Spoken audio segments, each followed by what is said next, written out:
You ask Tiger to calculate. This deals with finding the midpoint between 2 points. The midpoint between the 2 points is 54, negative 54.5. Let's solve it step by step. Plot the 2 points and calculate the midpoint using the formula.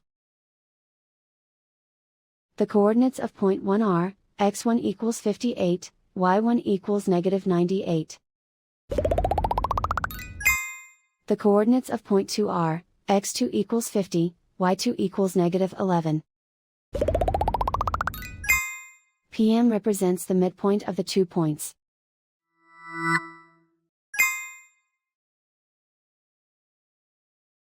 Use the x values in the midpoint formula to find the midpoints x. x1 equals 58.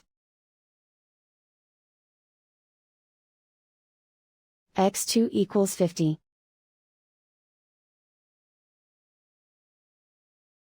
Simplify the arithmetic.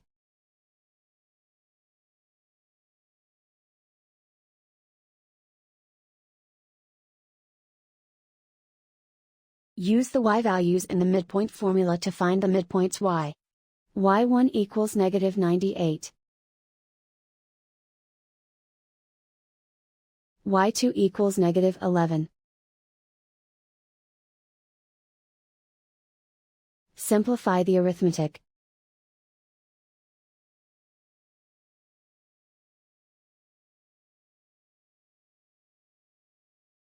And so, the midpoint is 54, negative 54.5.